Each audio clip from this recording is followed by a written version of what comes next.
Bien, buenos días. Ya vamos terminando de lo que es este semestre.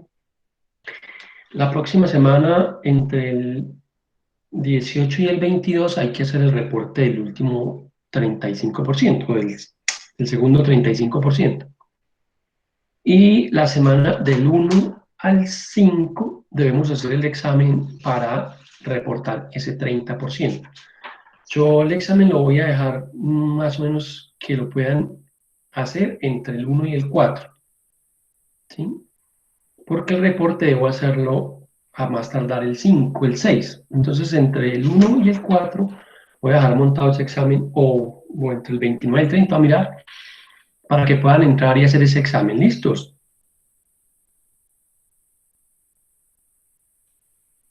Sí, profe.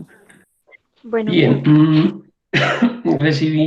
Recibí de Ana María Aguirre el cuadro, digamos, sinóptico, el cuadro, el flujograma de la rama judicial.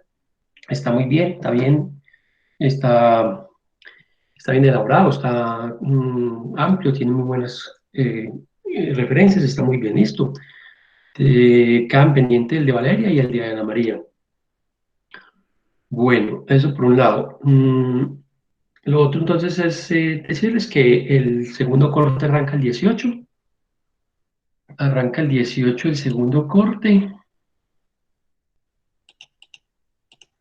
Y el examen final ya lo tendríamos entonces para la semana que les dije del primero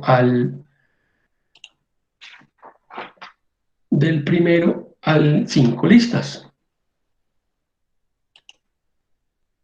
Estamos entonces, claro, más o menos. Profe, ¿y tú Sí, nos puedes decir, porfa, qué notas llevamos del segundo corte?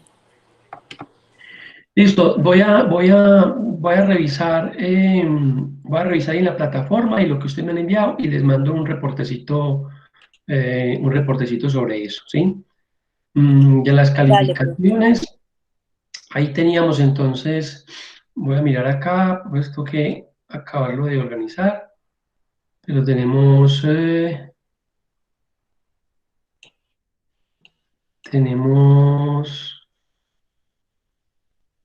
bueno, hay algunas notas que tengo acá reportadas y voy a mirar qué queda pendiente y miramos de lo que hemos trabajado, sacaríamos ese segundo 35%, ¿sí? Lo que son dos o tres actividades nomás que hemos puesto para este 35%.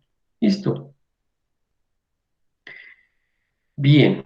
Vamos entonces hoy a trabajar un tema que tiene que ver con el control constitucional. Bien. Del control constitucional entonces podemos decir que, o mejor, en la definición del control constitucional está supeditado, está soportado o sustentado mejor en la primacía de la constitución política. Está supeditado en ese artículo cuarto que nos habla de que la constitución política es la norma de normas, que esta constitución, ¿cierto? Que esta constitución es la base fundamental de todo el derecho.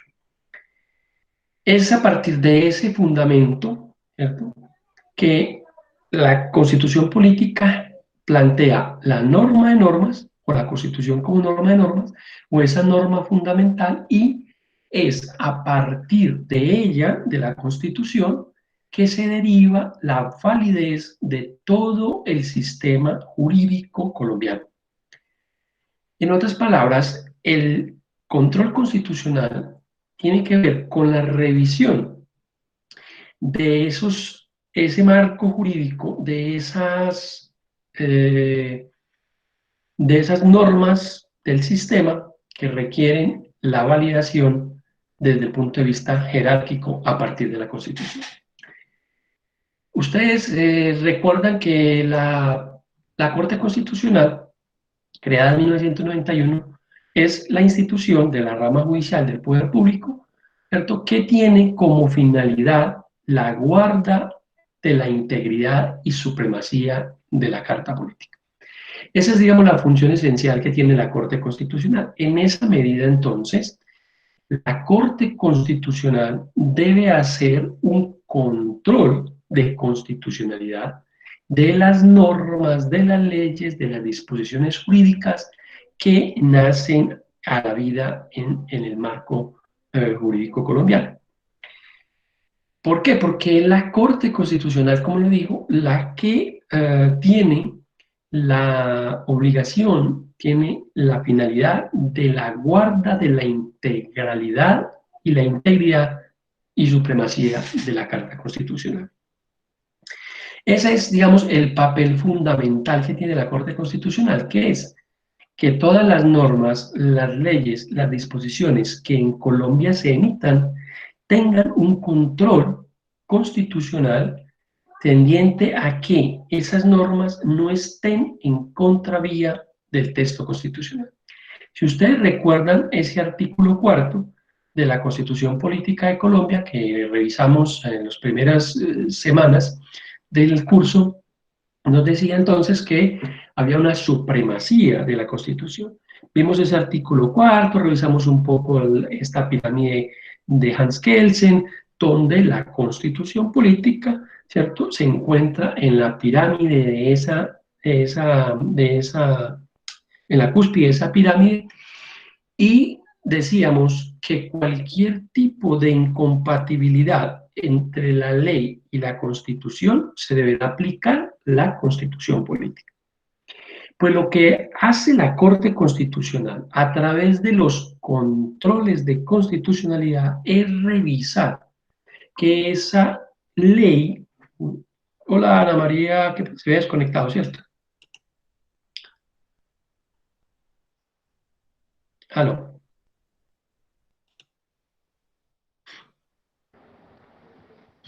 Hola, profe. La Ana otra Ana María. se le salió. El Exacto. internet lo tiene muy bueno. Ya se Listo, vuelve a ingresar. listo, no importa. Ahí vamos haciendo, igual va a quedar grabado.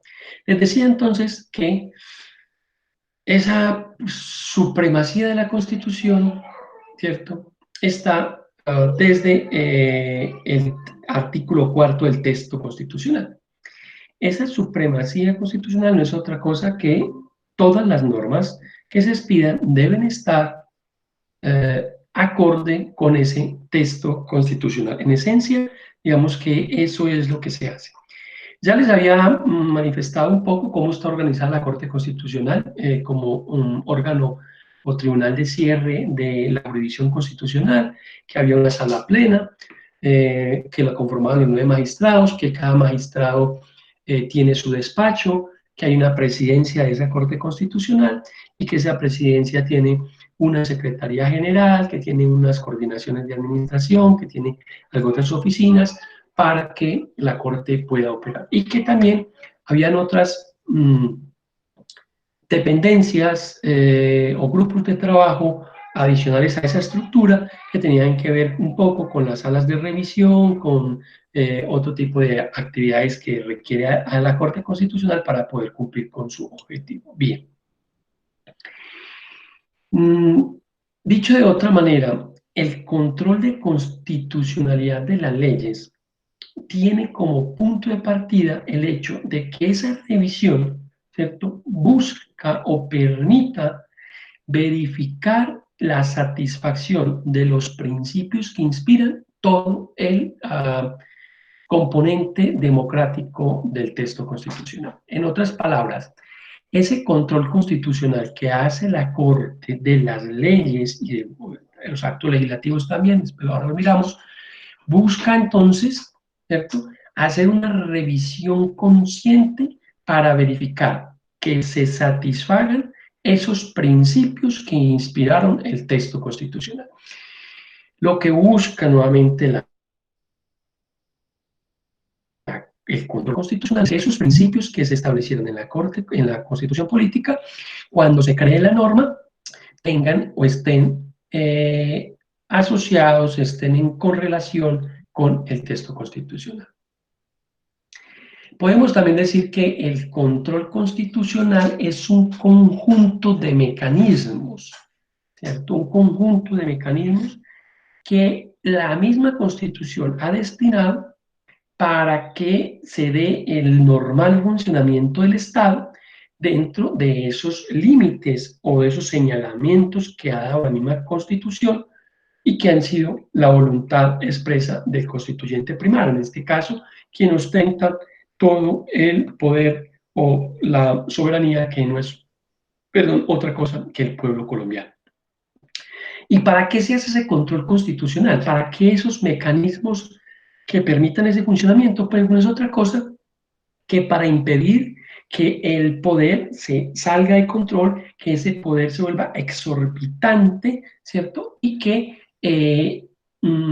ese poder o esas tres ramas del poder individualmente o en conjunto se desborden y den cuenta más a intereses de carácter particular y no a los intereses de la comunidad. En otras palabras, lo que se busca es que esos órganos, esas ramas del poder público atiendan a los intereses de la comunidad, que cumpla con los fines que le fueron encomendados en el texto constitucional al Estado colombiano y que éste desarrolla a través de de las diferentes ramas del poder, y eso es lo que busca en esencia el control constitucional. Bien.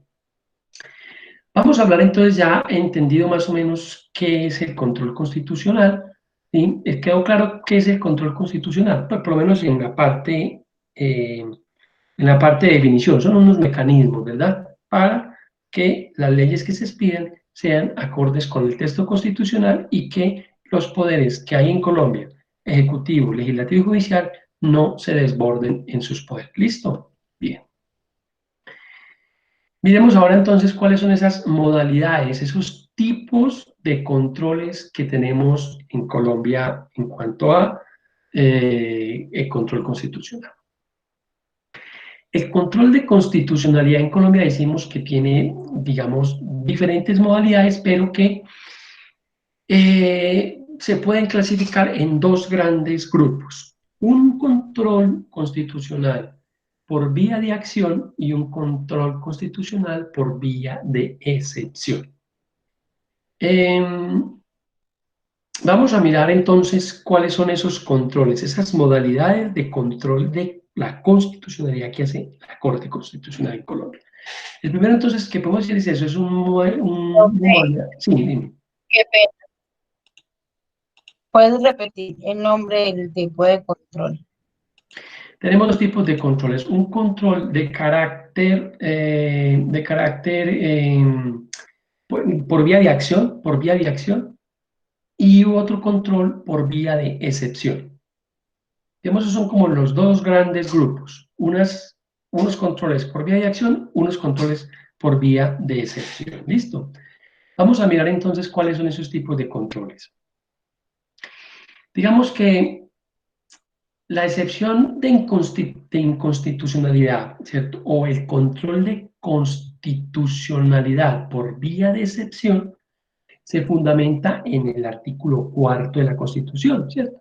Que hemos revisado ya muchas veces, que nos dice que la Constitución es norma de normas y que, en todo caso, de encontrarse una incompatibilidad entre la Constitución y la ley o otra norma jurídica, se aplicarán las disposiciones constitucionales. Quiere decir entonces que aquí es excepción, ¿por qué? Porque todo aquello que no esté dentro de la norma constitucional, de que no esté acorde con la Constitución, todo aquello que sea incompatible debe ser aplicado de acuerdo con las disposiciones constitucionales. Entonces, digamos que es excepcional porque solamente está, digamos, la ley supeditada en primera medida a la Constitución Política de Colombia, ¿cierto? Este control de constitucionalidad se ha calificado en Colombia como un control mixto o un sistema de control mixto. Lo ha hecho más la doctrina y bueno, la Corte lo ha adoptado, que en Colombia tenemos un control de constitucionalidad mixto. ¿Por qué? Porque ya vamos a mirar todo esto. Porque combina un control concentrado en cabeza de la Corte y un control difuso de constitucionalidad en cualquier autoridad o cualquier juez en la República de Colombia. Entonces vamos recapitulando. Tenemos, digamos, dos grandes modalidades. Una es la modalidad por vía de acción y otra es por vía de excepción. Ahora miramos por qué por vía de acción y por vía de excepción. Por vía de acción es porque se puede hacer o el control de la Constitución que hace la Corte lo hace por vía de acción cuando los ciudadanos accionan mediante una demanda pública de inconstitucionalidad a una norma que buscan que la Corte determine si está acorde con la Constitución o no, si es constitucional o inconstitucional, o también lo que llamamos es una norma exequible o una norma inexequible. Hacemos por vía de acción, en tanto que debemos impulsar la acción de la Corte Constitucional a través de ¿qué? De una demanda de inconstitucionalidad de una ley. Accionamos, ponemos en movimiento ¿qué? El aparato judicial, en este caso en la jurisdicción constitucional, para que la Corte se pronuncie sobre la constitucionalidad o no de una disposición, de una ley, de un decreto con fuerza de ley, etcétera, etcétera. Y por vía de excepción es que la Constitución misma nos dice en el artículo 4 que cualquier incompatibilidad entre la Constitución y la ley se deberá aplicar la disposición constitucional, ¿cierto? Exceptúa, digamos, cualquier cosa que pueda suceder por fuera del texto constitucional o que contraríe el texto constitucional. Bien. Vamos entonces a mirar esos controles de la Constitución, esos controles de constitucionalidad que hace la Corte y que lo hace por dos vías. Una vía de acción a través de valga esta redundancia nuevamente, vía de acción a través de las acciones constitucionales, vía de excepción de acuerdo con el artículo 4 constitucional. Listo. Eso por un lado. Lo segundo es que esos controles por vía de acción y por vía de excepción los hace de dos maneras la Corte Constitucional. El primero es el que llamamos el modelo concentrado de control constitucional. Modelo concentrado. Se concentra el control. Y esto implica que ese control constitucional sea ejercido por una sola autoridad, ¿cierto?, que asuma en su totalidad dicho control. En otros términos, implica que el control de la constitucionalidad de una norma, de un decreto, de una disposición jurídica que se hace o por vía de acción o por vía de excepción, debe haber un tribunal constitucional especialmente creado en la respectiva constitución para que haga esa función, para que cumpla esa función. En nuestro caso entonces, ¿quién es el que debe cumplir esa función? ¿Qué dicen ustedes? ¿Quién cumple esa función en Colombia?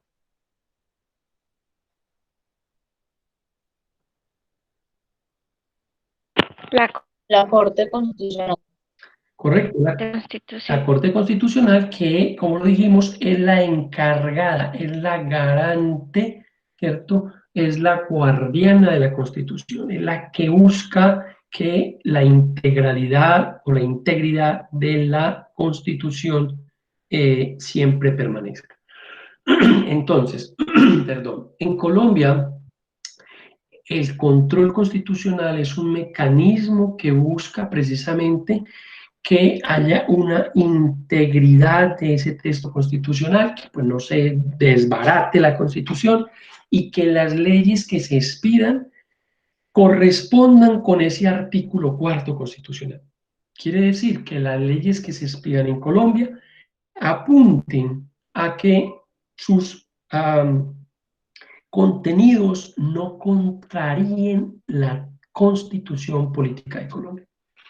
Cuando una ley se crea y esta ley se hace acorde con la Constitución, decimos que es un control excepcional que lo plasma, ese control excepcional lo da el hecho de que el artículo 4 de la Constitución Política nos diga que la Constitución es la norma de normas y que cualquier tipo de incompatibilidad entre la Constitución y la ley se deberá aplicar los principios de la Constitución.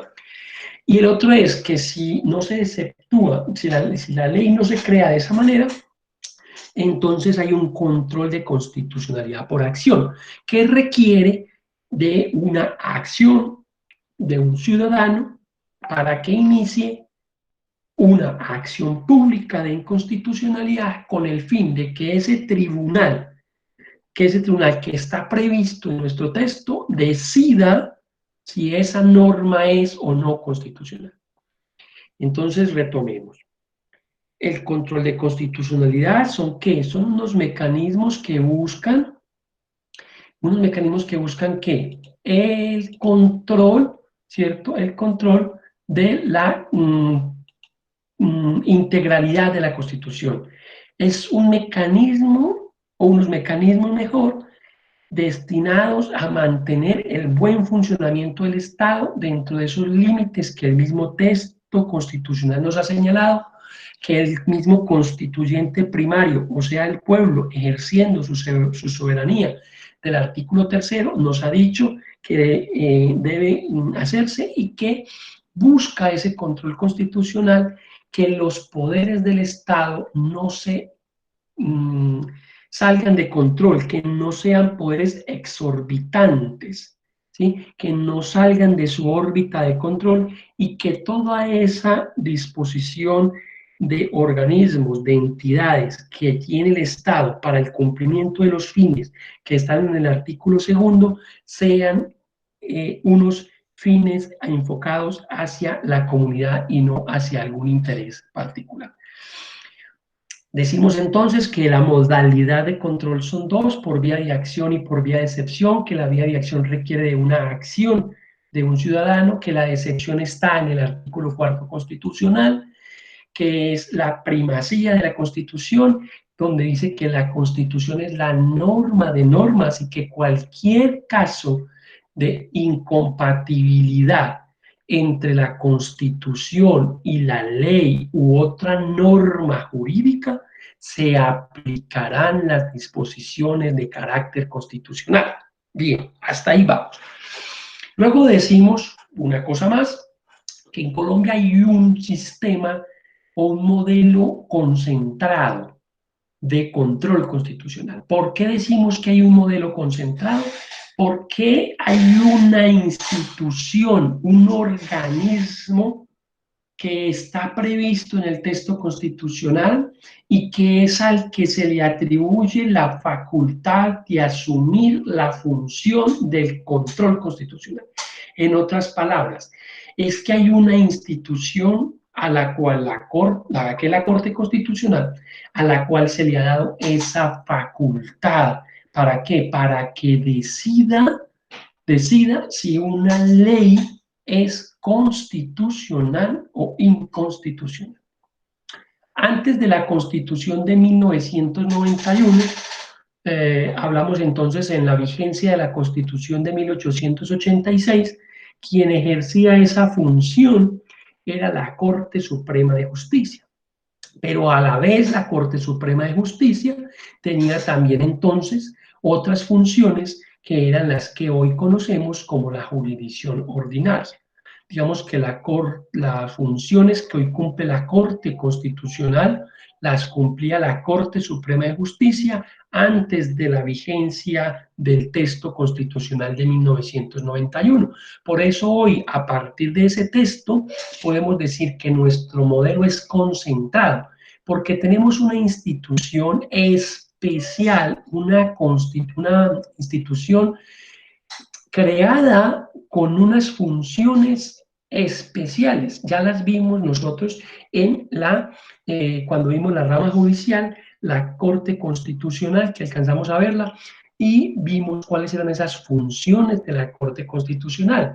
Y entre esas funciones estaba el de decidir sobre la constitucionalidad o inconstitucionalidad de las leyes que se expiden por el Congreso de la República, o sea, por la rama legislativa, que debe también decidir sobre los tratados internacionales, sobre la constitucionalidad o no de los tratados internacionales, de los decretos con fuerza de ley, etcétera. Esas son las funciones claras, definidas, específicas de un tribunal constitucional que es especialmente creado, previsto, ¿para qué? Para que cumpla esa función esencial que no es la otra que la de guardar la integridad de la Constitución. Bien, esta función de la Corte Constitucional en un modelo concentrado quiere decir que se concentra en una sola institución, ¿cierto? ¿Cuál sería la diferencia de concentrado? ¿Cuál creen ustedes que sería una figura que no sea concentrada?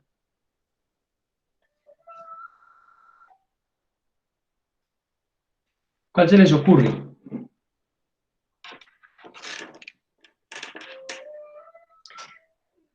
La diferencia de concentrado, ¿cuál sería?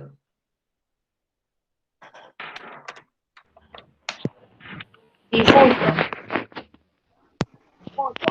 ¿Cómo? Difuso. No. Escuché, qué pena. Qué pena.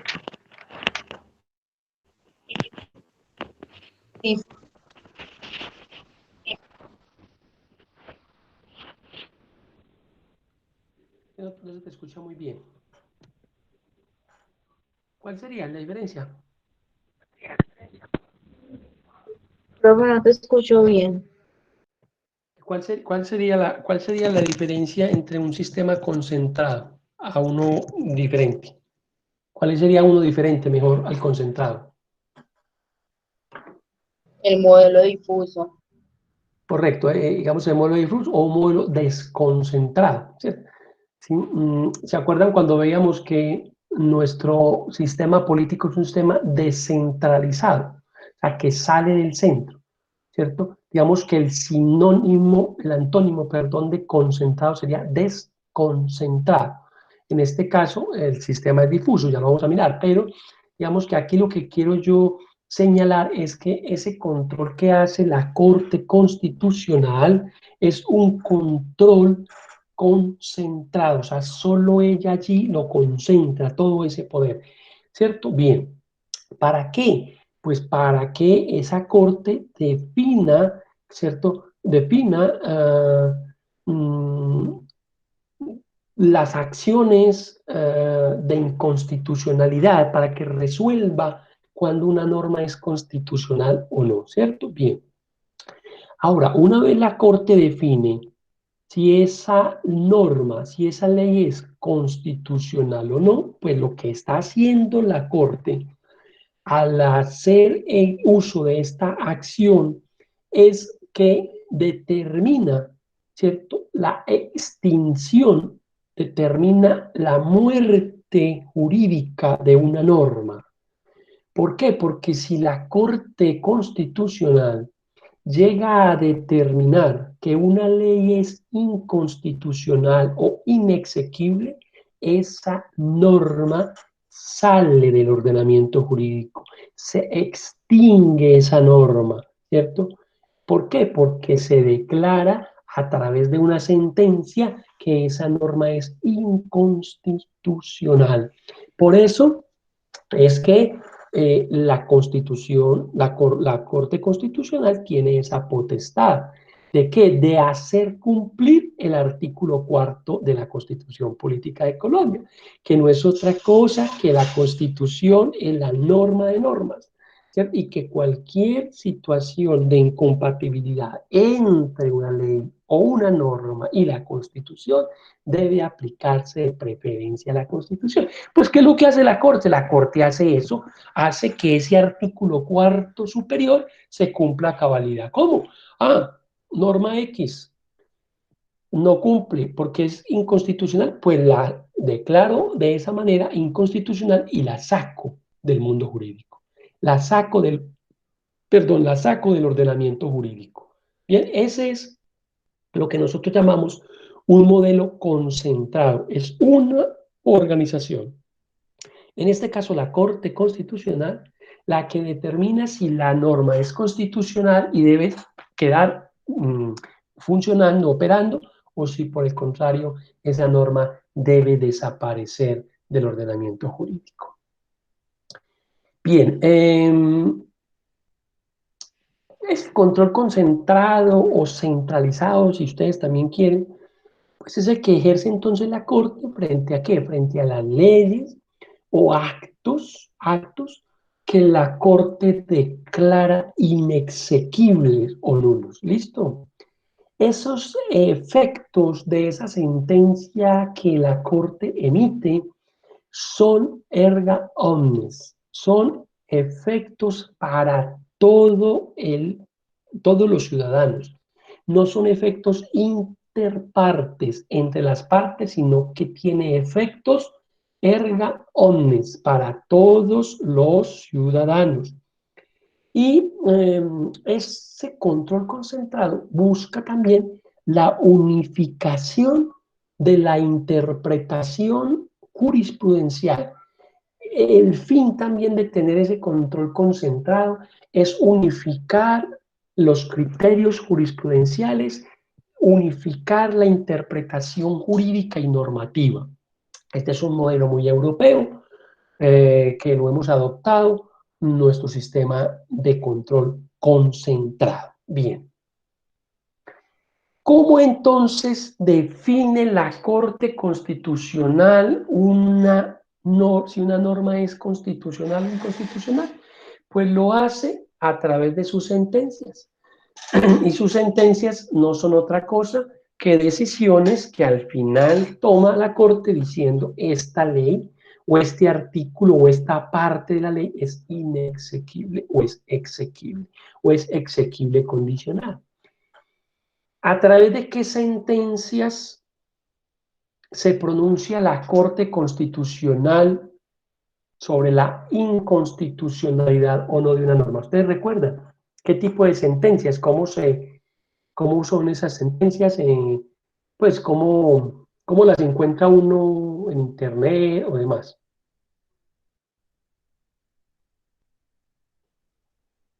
¿Sí se acuerdan? Sí. ¿Cómo, Ana María? ¿Cómo, Ana María?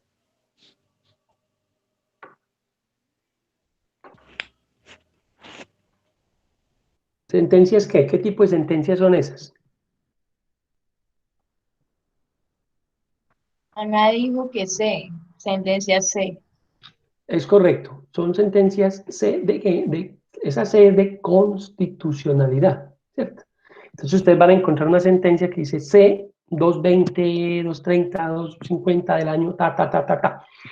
Esas son sentencias, ¿cierto? Sentencias donde la Corte ha definido si una norma es constitucional o inconstitucional. Esas sentencias son las que emite la Corte en ese sentido. Bien, ese es el modelo de control concentrado, el control constitucional concentrado que hace la Corte.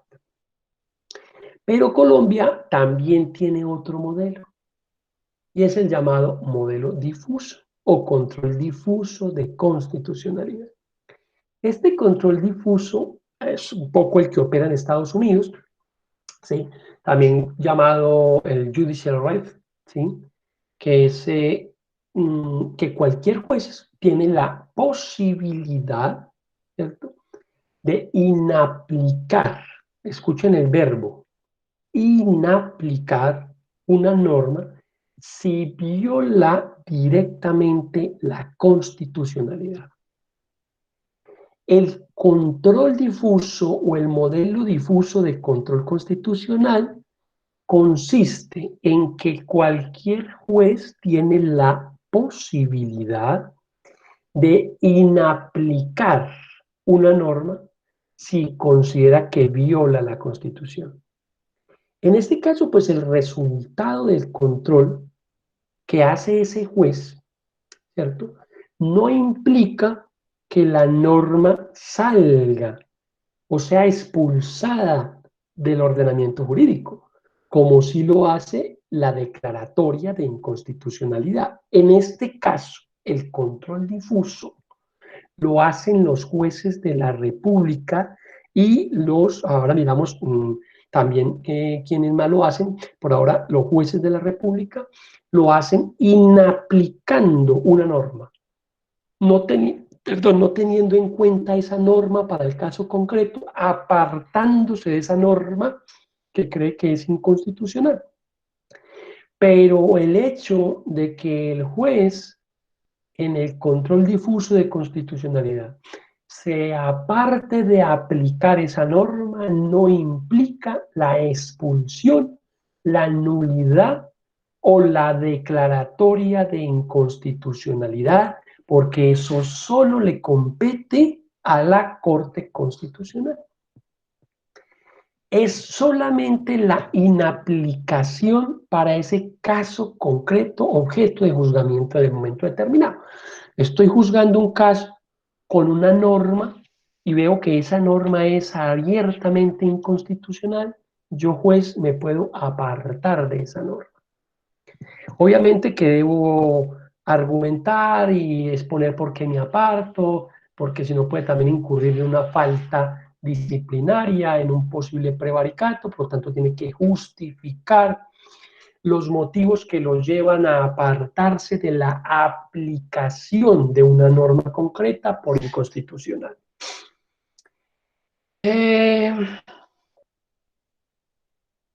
Estas sentencias que emite el juez a través del modelo difuso son sentencias que tienen efectos restringidos. En especial, su restricción es que los efectos que tiene esta sentencia o los vínculos de esta sentencia son entre las partes, interpartes, a diferencia del control concentrado que hace la Corte, que es un control de carácter erga omnes. Ese control difuso entonces es el que realizan los jueces y también algunas autoridades de carácter público, ¿cierto? Algunos servidores públicos que también pueden apartarse de la aplicación de una norma si ellos consideran que esa norma es de carácter inconstitucional, pero como les digo, deben argumentar muy bien el por qué no aplican una determinada disposición, puesto que el no hacerlo podría acarrearles sanciones de tipo disciplinario, incluso en algunos casos de carácter penal. Este sistema de control judicial de constitucionalidad difuso y concentrado, ¿cierto? Este difuso es muy americano, el concentrado es muy europeo. Recuerden ustedes ese caso de Marbury versus Madison que trabajamos al principio, es de 1803 incluso, recuérdenlo ahora un poco más, vuélvanlo a leer para que entiendan un poco este tema del control de constitucionalidad difuso que hacen los jueces de la República y que es muy propio de México, Argentina, Brasil, todos estos países centroamericanos también, que digamos es un control muy concreto para casos concretos y los efectos de esos controles son efectos interpartes, solo para las partes. Entonces hemos dicho 4 cosas. Hay un control que es un control de acción o por acción, un control por excepción. Hay un control concentrado en la Corte Constitucional y tenemos un control difuso que lo hacen los jueces y algunas autoridades de carácter público, que consiste en apartarse de aplicar una norma cuando ésta sea abiertamente contraria a la Constitución política. Bien, ahora vamos a agregar una cosa adicional.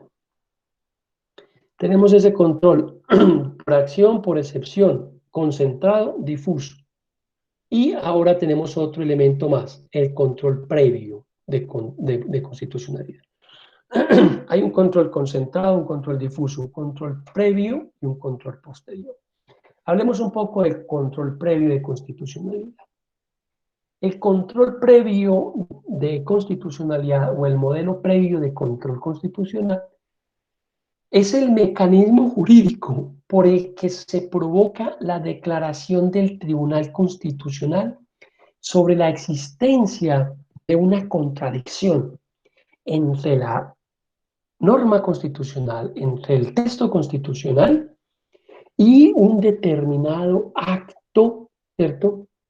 O norma que generan, digamos, contradicción. ¿Qué es en esencia entonces ese control previo? Ese control previo quiere decir que la Corte Constitucional, ¿cierto? Debe revisar, digamos, de manera obligatoria, ¿cierto? Y previa algunas disposiciones jurídicas que en algunos casos han sido sancionadas por el presidente, pero deben ir a la Corte para que la Corte emita su pronunciamiento de constitucionalidad o no. Y otras que pueden ir antes de la firma del presidente de la República, pasan a la Corte para que ella manifieste si son constitucionales o no. Quiere decir que ese control previo es casi que un control obligatorio de algunas disposiciones que deben ir a la Corte Constitucional. No es optativo, ¿sí? La revisión como pasa en el control posterior, ¿cierto? Este es un control previo. ¿Qué normas deben tener control previo de la Corte Constitucional? Dice el artículo 153 constitucional que la aprobación, modificación o derogación de las leyes estatutarias exigirá la mayoría absoluta de los miembros del Congreso y que debe efectuarse, ¿cierto?, dentro de una sola legislatura. Esto en el trámite legislativo, pero que ese trámite comprende la revisión previa por parte de la Corte Constitucionalidad de la exequibilidad o no de ese proyecto antes de que se vaya para el presidente de la República. ¿Qué es una ley estatutaria? O digamos, ¿cierto? ¿Qué se reglamenta en una ley estatutaria? Las leyes estatutarias son las que regulan, ¿cierto?, las materias de derechos y deberes fundamentales de las personas y los procedimientos que existen para su regulación y protección. Las leyes estatutarias, entonces, son aquellas donde se modifican derechos y deberes fundamentales de las personas. Ejemplo, un código penal, un código disciplinario, un estatuto tributario. ¿Por qué? Porque allí se modifican derechos y deberes fundamentales.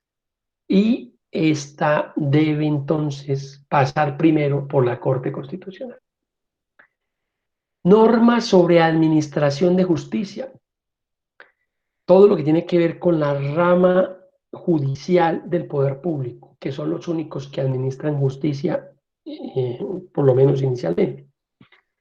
Cualquier reforma a la administración de justicia debe entonces pasar previamente al control constitucional.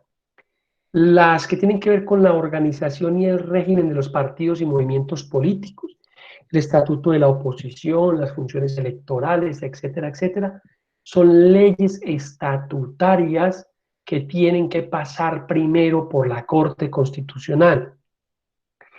Los mecanismos de participación ciudadana, recuerden bien, los mecanismos de participación ciudadana deben pasar primero por la Corte Constitucional. Los estados de excepción, ¿cierto?, pasan por la Corte Constitucional y aquellos que tienen que ver con temas electorales entre los candidatos a la presidencia de la República deben también entonces pasar primero por la Corte Constitucional. Estas leyes tienen unas características, estas leyes estatutarias. Primero, que tienen unos trámites especiales en el Congreso, sobre todo para el tema de aprobación, que son con mayorías absolutas, tanto en la Cámara como en el Senado. Son exclusivas del Congreso de la República, o sea que el presidente de la República, salvo que tenga unas facultades extraordinarias, podría expedirlas, pero inicialmente son especiales y son exclusivas del Congreso de la República. Y son revisadas previamente por la Corte Constitucional, que es el organismo que ejerce sobre estas leyes el control previo de constitucionalidad. Algunos ejemplos, algo, el Estatuto de los Partidos y los Movimientos Políticos, la Ley 130 del 94, la Ley de Mecanismos de Participación Ciudadana, la 134 del 94, y luego la que modificó en el 2015, la 1775, no estoy mal. El Estatuto de los Estados de Excepción, la 137-94, la Estatutaria de Administración de Justicia, que es la 270, que organiza todo el sistema de la justicia, etcétera, etcétera. Son leyes estatutarias que deben pasar primero por la revisión de la Corte Constitucional para que ella, antes de ser firmadas, determine si son constitucionales o no. Bien, eso es frente a las leyes estatutarias que tienen control previo de constitucionalidad. Las segundas que tienen ese control de constitucionalidad previo son los proyectos de ley objetados por el presidente. Cuando vimos la rama ejecutiva, dijimos, y en la rama legislativa también, cómo entonces un proyecto de ley que llegaba después de pasar por los controles y por los debates en las plenarias y en las comisiones del Congreso, pasaba a la sanción presidencial. Dijimos que esa sanción presidencial no era otra cosa que firmar la ley, el proyecto de ley. Y dijimos que el presidente podía objetar algunos proyectos por inconstitucionalidad o podía objetarlos por inconveniencia. Cuando el presidente objeta por inconstitucionalidad un proyecto de ley, ¿cierto?, entonces nuevamente él lo remite al Congreso para que lo vuelva a revisar, ¿cierto? Y finalmente pueda entonces sancionarlo. Eso tiene fundamento en los artículos 166, 167 y 241 de la Constitución Política. Si el Congreso, después de surtido ese debate, después de que regresó de la presidencia, insiste en que el proyecto debe aprobarse, entonces pasa a la Corte Constitucional para que la Corte decida sobre la conformidad que ese proyecto tiene con la Constitución, ¿cierto?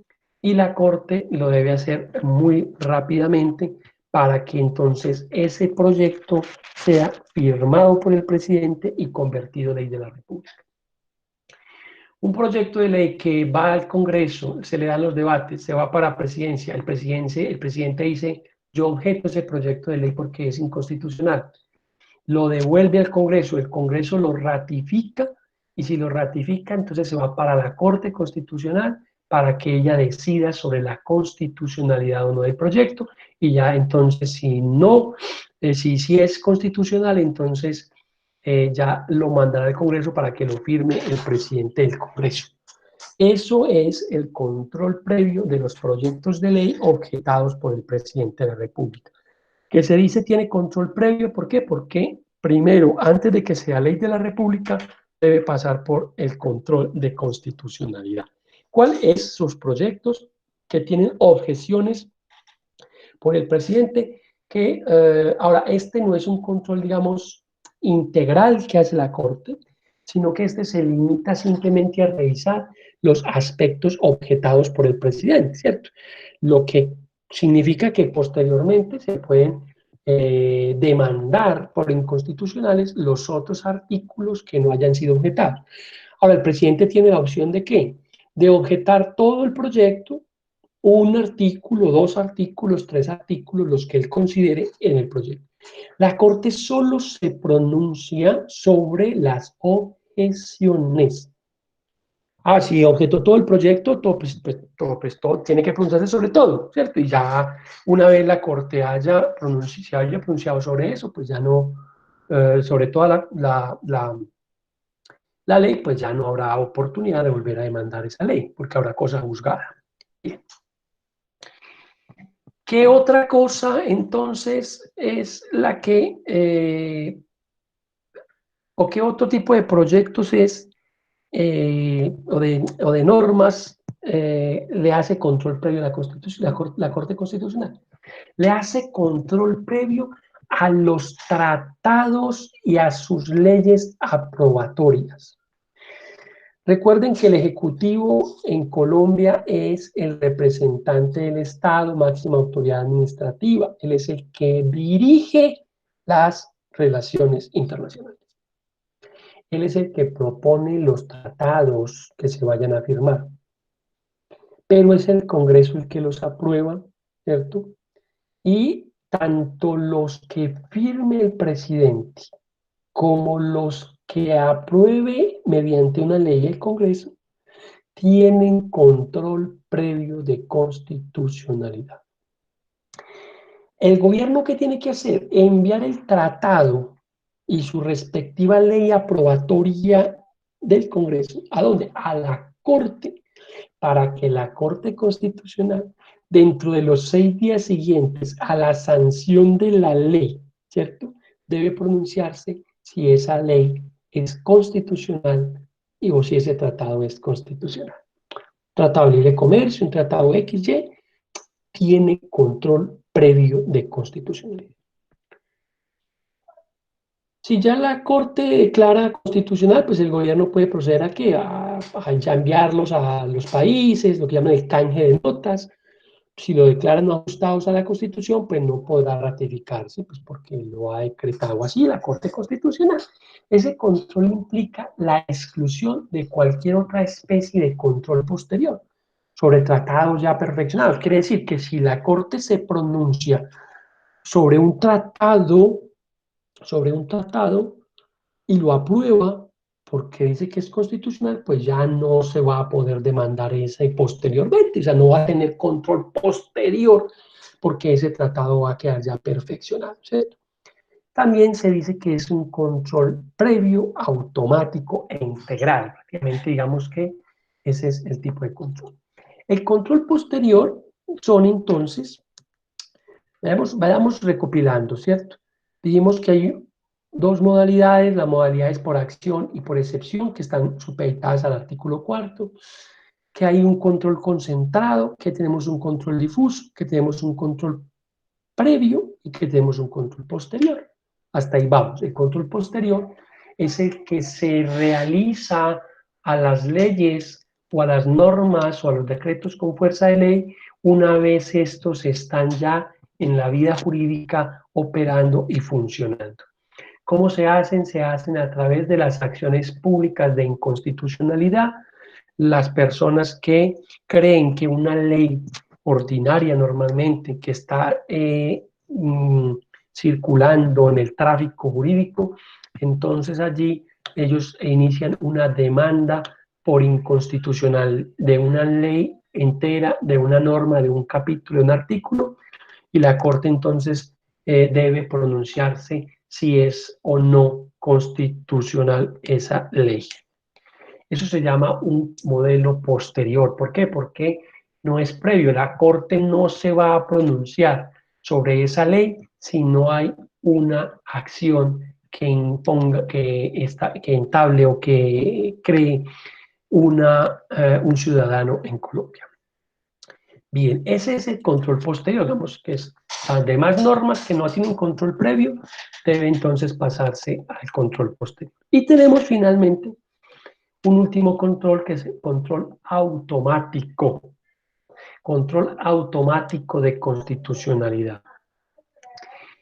Digamos que aunque la Corte Constitucional ya ha calificado y ha manifestado que el control de los proyectos de ley estatutaria y de los tratados aprobatorios, los tratados internacionales aprobatorios de sus leyes, y deben tener un control previo, la Corte ha dicho que también este se puede entender como un control automático, ¿cierto? Digamos que también ha hablado de que esas leyes estatutarias, los tratados internacionales y las leyes aprobatorias de los tratados, dice que también puede ser un control automático, previo e integral.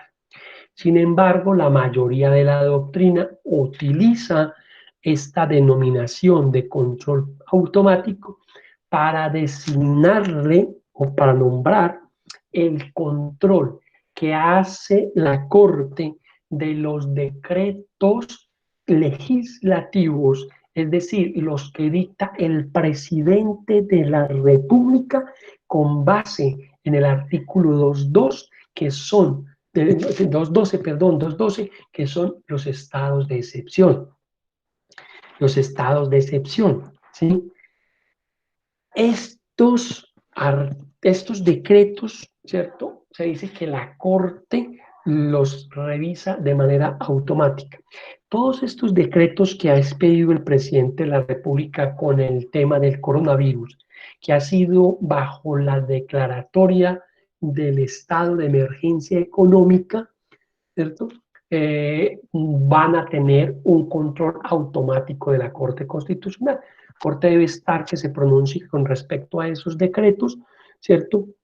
Que expide el presidente. O cuando, bajo los estados de excepción del 212, como la declaratoria de la guerra exterior, la declaración del estado de conmoción interior, o que es la declaración de estado de emergencia económica, social o ecológica, el control es automático por la Corte Constitucional. Quiere decir que la Corte realiza, ¿cierto?, ese control automático o oficioso, que llaman también de oficio, ¿cierto? Y en este caso, pues, es previo o posterior a la ejecución de la expedición del acto, pero digamos que se dice que es automático porque va directamente a la Corte Constitucional. Pero, ¿por qué? Porque las estatutarias y los tratados aprobados y las leyes aprobatorias, pues, digamos que también van directamente a la Constitución, pero no se hace la distinción entre estos de control automático para designar los estados de excepción. Bien. En resumen, entonces, decimos que estos proyectos de ley que son objetados por el presidente van a la Corte Constitucional en un control previo, al igual que los proyectos de ley estatutaria. Todos los que tienen que ver con los proyectos de mecanismos de participación, o sea, leyes que convocan a los referendos reformatorios de la Constitución, pero solamente por los vicios de forma, las que convocan a una asamblea constituyente, pero solamente por vicios de forma. En estos dos casos, ¿por qué? Porque el pueblo es el que ostenta toda la soberanía nacional y el pueblo puede preguntar, ¿cierto? O puede decidir si quiere hacer una asamblea o no. Hay lo único que busca la Corte revisar si el procedimiento que se dio estuvo correcto o no. Lo mismo pasa con las convocatorias a referéndum y los tratados internacionales. Digamos que estos son también normas que tiene que la Corte revisar para emitir un concepto de control constitucional. Bien. En Colombia se dice que nuestro control de constitucionalidad es el control mixto. Mixto, ¿por qué? Porque tenemos, o mejor, combinamos los dos tipos de controles, el control europeo concentrado, el control americano difuso. Tenemos los dos tipos de controles, por eso llamamos un control mixto. Digamos que ese es nuestro tipo de control. Si la pregunta que le llegan a hacer ahorita en los exámenes o en el preparatorio, ¿cuál es el tipo de control constitucional que hay en Colombia? Ustedes bien pueden decir que es un control mixto entre el control difuso de constitucionalidad que lo hacen los jueces y las autoridades públicas y el control concentrado que lo hace la Corte Constitucional. Bien. Finalmente, la acción pública y constitucionalidad, es decir, que también denominada acción de inexequibilidad, es definida como esa facultad que tenemos los ciudadanos para impugnar ante la Corte Constitucional por ser violatorios a la norma fundamental los actos reformatorios a la Constitución, las leyes por su contenido material o por los vicios en su formación, de los decretos con fuerza de ley dictados digamos, por el gobierno a través de facultades extraordinarias, con los decretos por fuerza de ley expedidos en la Constitución por el presidente o por el Congreso, etcétera, etcétera. Decimos entonces que esa acción de constitucionalidad, ¿cierto? De constitucionalidad es ejercida para esos tipos de funciones, ¿cierto? Bien, hay algunas, digamos, podemos decir finalmente que hay unos titulares de esas acciones, pues los titulares de las acciones de inconstitucionalidad pues son los ciudadanos colombianos, ¿cierto? Recuerden que una persona jurídica no puede presentar una acción de inconstitucionalidad, sino solamente las personas naturales. Se habla que es una acción pública, porque pues lo puede hacer cualquier ciudadano. Obviamente lo hace a través de, o lo hace a través de los actos que están sujetos a control, digamos pues a las leyes, a las reformas constitucionales, etcétera, perdón, ¿cierto? O sea, a las leyes formales y materiales, a los decretos, decretos con fuerza de ley, etcétera, etcétera. Y decimos que por vía de acción también hay una posibilidad de demandar por inconstitucional ciertas normas, pero en este caso se hace ante el Consejo de Estado, pero estas normas que se pueden demandar ante el Consejo de Estado, que serían decretos, unos decretos, porque usted sabe que el Consejo de Estado es el que se encarga, perdón, yo le pongo aquí, energía del computador. Estos decretos que se expiden, digamos, por parte del Ejecutivo para nombrar, digamos, un alto funcionario, etcétera, etcétera, porque regulan las relaciones entre Estado y particular, pueden demandarse también ante el Consejo de Estado por inconstitucionales, pero la competencia que tiene el Consejo de Estado es muy residual. La competencia, o sea, puede ella decretar la inconstitucionalidad de algunas normas, de algunos decretos, ¿cierto? Que competen, digamos, a su jurisdicción, pero es residual porque la competencia la tiene la Corte Constitucional. Estos son actos sujetos a ¿qué? Al control de la jurisdicción contenciosa administrativa. Vemos que hay algunos decretos, como les digo, digamos, el nombramiento de un director de un departamento administrativo. Entonces alguien dice, pues el señor no podía porque estaba inhabilitado, qué sé yo, pues demandan por inconstitucional ese decreto ante el Consejo de Estado. También lo pueden hacer ante la Corte, pero el Consejo de Estado lo puede hacer. O acciones públicas por inconstitucionalidad de decretos que el gobierno expide que no estén sujetos, ¿cierto?, al control constitucional. Desde luego, eso es evidente. Bien. ¿Cuáles son los efectos de esas sentencias de inexequibilidad? Pues ya saben ustedes, hace tránsito a cosa juzgada constitucional. Hacen tránsito a cosa juzgada constitucional. Quiere decir que no podrán ser sometidos a otro proceso de revisión que sea impugnable por la Corte Constitucional o ante la Corte Constitucional. tienen efectos erga omnes. Estas sentencias no tienen efectos retroactivos. Estas sentencias podrían llegar a revivir normas jurídicas que habían sido derogadas. No procede, digamos, o sea, frente a estas normas que han sido derogadas, no procede la excepción de inconstitucionalidad, ¿cierto? No se puede reproducir el contenido material de ese acto declarado inexequible. O sea, entonces, hoy por decir algo, el Congreso sacó una ley que dice tal cosa.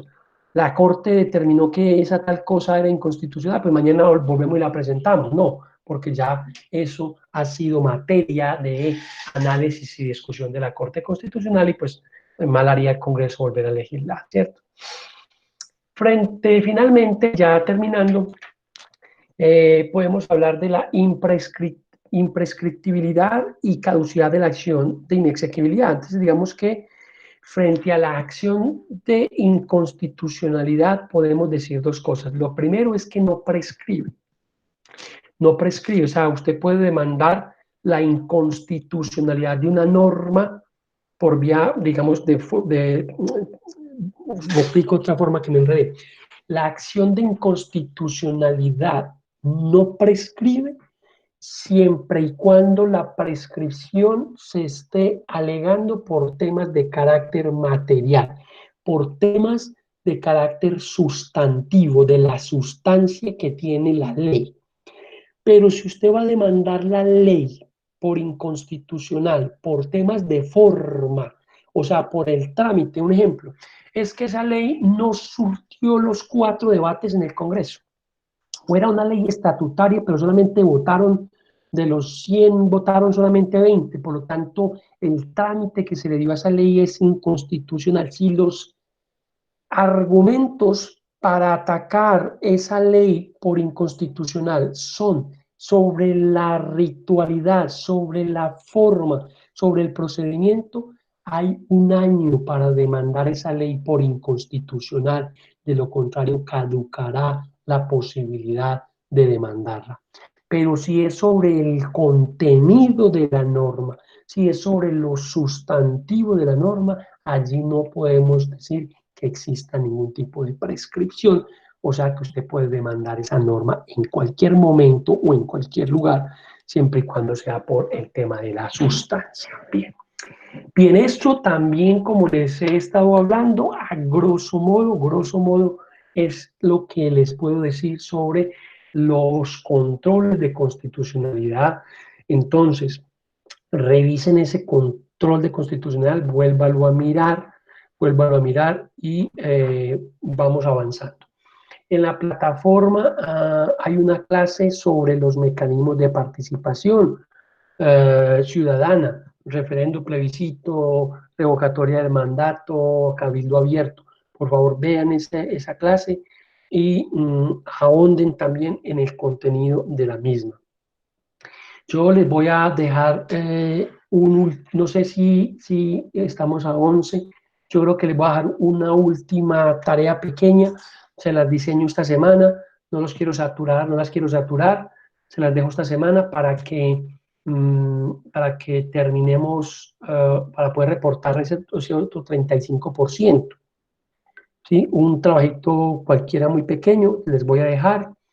Y ya nos preparamos para la presentación del examen final, que será entonces entre el 29 al 2 de junio, 29-30 de mayo, 1-2 de junio, en ese lapso, o 3 de junio, les voy a colgar a la plataforma un examen final que será la nota del 30% final que suple el examen modular.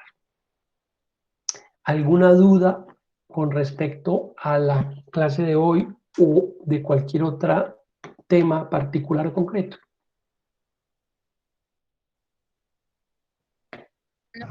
No, profe, todo está claro. Listo, entonces quedamos así, que tengan un muy buen día. Nos veremos entonces el próximo 18, lunes 18, ¿cierto? Sí, Nos vemos profe. entonces el lunes 18 a las 8 a.m., ¿listo? Bueno, profe. Dale. Lunes 18 a las 8. Sí, el lunes 18 a las 8 a.m. ¿O les queda bien a las 10? No, profe, hasta ahora tenemos clase. Listo, a las 8 de la mañana entonces, el 18, listo. Bien, entonces tengan un muy buen día y quedamos así. Yo les cargaré esta clase a la plataforma para que la revisen posteriormente. Chao, Vale, que profe. esté muy bien. Chao. Chao.